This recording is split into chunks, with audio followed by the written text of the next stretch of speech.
camp counselors of Reddit, what is the most NSFW thing you've seen happen at camp? I was a counselor at a day camp. We took kids to the zoo. A kid shoved his thumb fully inside a petting zoo goat's butt. I asked him why, and he just shrugged, looking at me like I'm the idiot. I felt bad for the goat, but it was still standing next to him, so maybe it was into it. Day 1 at camp, we jumped out of the bus and ran around because we were so excited. My friend ran behind the bus and the bus ran him over.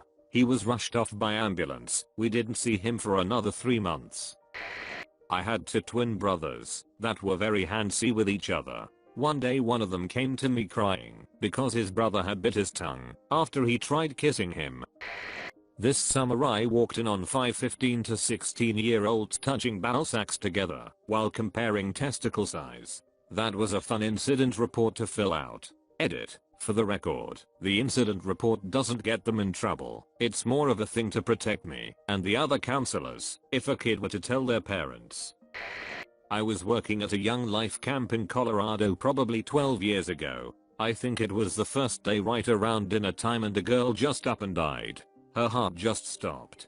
She was sitting talking with her friends and fell over. It was incredibly intense and very sad for a lot of people, and tons of people were there to witness it. It's not the most scandalous of camp stories, but it was certainly pretty up and put a weird vibe on the rest of the week.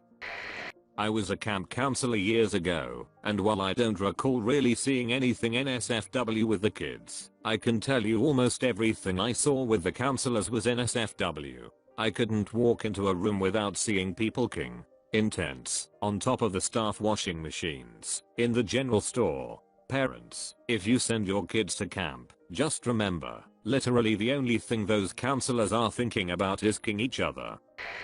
I worked at a sleepaway Girl Scout camp with all female counselors and staff, where a solid 60% were lesbian. There was a strictly enforced no walking in the bushes rule, because so many counselors would go at it anywhere they could find.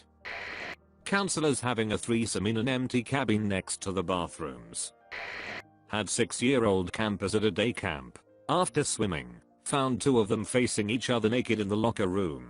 They were standing there, hitting each other's erect penises and making the boing sounds. This actually happened earlier today. I work at a summer day camp at a local park with kids in kindergarten age group. Interesting / gross things happen almost every day with kids at that age, but today's events took the cake.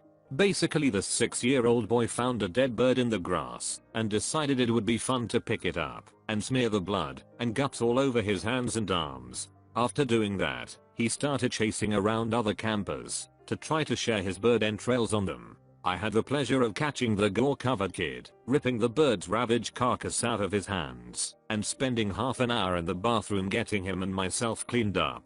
When I asked him why the heck he picked up a dead animal, he said that he thought it was something awesome to do. There were these 2 kids, which we nicknamed Poo Poo Picasso and Gandhi. Both were in my friend's cabin, which was year 2 campers, so the kids were just out of 3rd grade.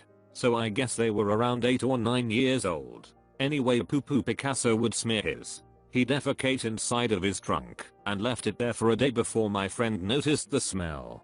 He wrote on the walls of the bathrooms with his own feces. It was disgusting. Now Gandhi didn't want to be at summer camp, despite it being a total blast. He wouldn't complain and ask to call home, which he wasn't allowed to do, unless it was a rather serious situation.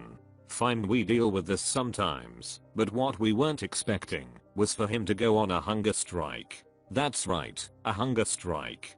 He just would refuse to eat for several meals. He would break and eat a ton of snacks during our afternoon refreshment period when he thought we wouldn't notice. What made Gandhi really special is that he learned how to vomit on command. To do so, he would drink insane amounts of water. Then when we would ask him to do something he didn't want to do, he would just vomit everywhere. It was nasty, but at the same time typing this out is making me giggle. Eventually the 2 kids got over it, I think. In high school I was a counselor at a community outdoor camp where a lot of the kids who attended were there just because their parents needed to put them somewhere. These kids were typically 8 to 12 years old. We would have to take the kids on hikes around the property where we'd see a bunch of uninteresting animals hang out by a pond or creek, then head back to the main center, where some animal expert would bring in a snake or owl, to give the children some excitement each day. One week we got these two little dudes who hated everything about the camp from the start, but they hated each other more than Samuel Jackson hates snakes on a plane. They were constantly finding creative ways to each other off throughout the week. On the last day of camp we had just finished a hike and stopped by a creek where everyone could rest and look for frogs or throw mud into the woods. Behind me I hear one of the two call the other after which I slowly turned around to see what the other one would do. The accused had picked up a half cinder block size rock and was bringing over his head so he could smash the back of the accuser's head in with it. Fortunately I was close enough to where I could grab the rock before it came down on the other kid's unsuspecting head. TLDR, stopped a 12-year-old from smashing another 12-year-old's head in with a rock the size of a 12-year-old's head. I worked as a counselor at a camp for adults with disabilities. All my campers were in their 20s, late 30s. One night one of my campers was masturbating loudly and furiously. Because we all slept in one giant room, her noises were waking everyone up. It was so distracting that I had to give her the masturbation chat the next day and also explain it to all my campers privately. Boy, what a fun day that was. Camper who spoke no English got a nasty head wound from a nail on the cabin rafters that he facet dived into. Also so much counselor sex. Myself and the other counselors in training stayed over in the food meeting hall place one night with one of the counselors. Truth or dare started happening. Someone truthed this French exchange student chick, "What's the farthest you've ever gone with someone?" In broken English, she said something along the lines of, "One time my cousin and I were together, and he put his balls on me," motion to her crotch, and we went like this humping motion. Silence, lots of worried looks exchanged. Next person's turn. After reading about all the camp counselors having sex with each other, I've decided I'm gonna be a camp counselor. Saw a girl give a guy a HJ under a towel. On the bus. On the bus filled with children. On the bus filled with children going to a Christian camp. I was a camp counselor a few years ago at a camp for foster kids. One week a counselor caught a camper, M15, in bed with another camper, F14. The room they were in was tiny, and the 4 other girls in the bunks were awake and cheering them on. They were loud enough to wake the counselor, who pulled the male camper out of bed. The guy had a Ziploc bag around his, held in place by a rubber band. I was both impressed at their dedication to trying to have safe sex, and appalled at how terribly they went about it. Finally, something I can actually weigh in on. I work at a day camp for kids ages 4 to 13.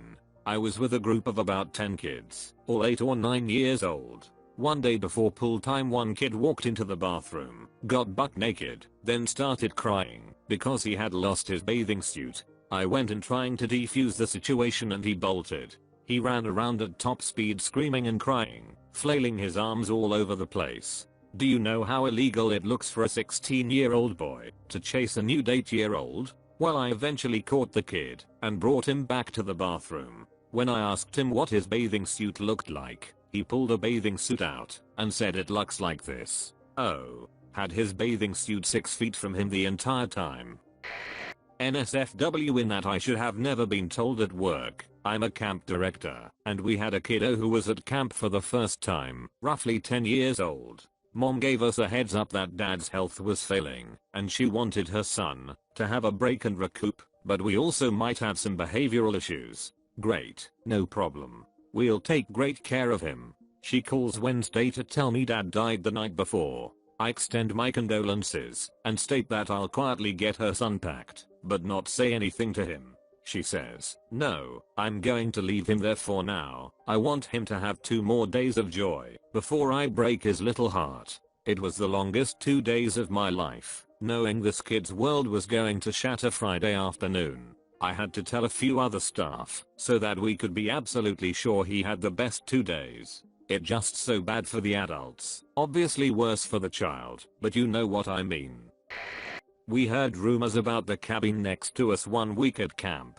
It was a game called Monkey, and it involved one of the kids getting naked and putting a sock over his. He'd then swing around the room using the bed frames and whatnot, making monkey noises. To this day I'm not sure what the game was. I'm guessing you won if you didn't get raped. Was checking rooms after everyone was supposed to have moved out. Found a 12-year-old king, another 12-year-old male incoming. Just as I opened the door, they didn't hear me, so I waited a few minutes, then knocked on the door and opened it to find two innocent kids packing their bags. They apologized for being slow to get out of their room. A 13-year-old girl trying to cut herself with a dull razor when she was upset. Two counselors having sex on the beach of a man-made lake. I didn't see this personally, but it was well known among the staff. It was at night, but campers were definitely within earshot. A 16-year-old boy making advances on a 10-year-old girl, fully knowing her age. We put a stop to that one real fast. Said 10-year-old girl making advances on a 19-year-old male counselor. After I told her to stop, she turned to me and asked if he and I working, point blank. The camp doctor from the local ER, he had two daughters at the camp, trying to sleep with several of the very young female counselors and walking into our cabins when he knew full well we would be changing. The owner's son smoking weed in full view of kids. My favorite on was a 13-year-old boy at camp out. Both his hands were in his sleeping bag and he was clearly masturbating. His counselor called a hand check where you have to display both hands in the air. He only raised one hand. The counselor asked for both hands and he replied, "Give me 4 minutes." I worked as a junior counselor at a summer camper quite some years back that had kids aged 6 to 15. One camper, let's call him Billy, he was 10, was really homesick. Billy was very shy and awkward, and you could tell something wasn't 100% right with him. Lights out was at 8 p.m, but they could use a lantern to read/tell ghost stories/other, as long as they didn't disturb their bunkmates. Now, a few things happened while Billy was at camp. First thing, Billy was being made fun of by this other camper. We'll call him Jake. Jake was the typical "my dad can beat up your dad" brat. One night, Jake comes to the counselor cabin, crying. He said he woke up and someone was peeing on him and peeing in his mouth. He didn't know who, though, because he had piss in his eye and couldn't see. After asking around, nobody saw anything, so we documented it, reported it to the parent, and the mom came to get him. One down. Next incident was a few nights later. Another kid, we'll call him Chad, stole Billy's dinner and ripped up one of his Pokemon cards. Not sure if it was Pokemon, but it was a game card of some kind. That night, we hear yells coming from Billy's cabin. We run over and see Chad with a giant cut on his head and a broken vase. Apparently the vase had fallen off the shelf while Chad was sleeping and hit him. Billy had a eating grin the entire time. Chad needed 8 stitches and apparently had some skull fractures. Not sure how accurate the skull fracture part was. Other counselors talked. 2 down. The last and final thing that happened was about a week after the vase incident. Another kid, we'll call him Derek, was having a rough time at camp. He was also homesick and missed his parents. I figured Derek and Billy would get along great. I was wrong. Long story short, Billy was found in one of the closets, shoving a broomstick handle into Derek's, but while Derek cried and touched Billy's, they had their parents called, and they were both kicked out of camp. I come to find out, 15 years later, that Billy's father was manipulating and sexually abusing him almost every night, and that's just how he thought you made friends. To this day, I know the tale of Billy lives on as the craziest thing that's ever happened at that camp.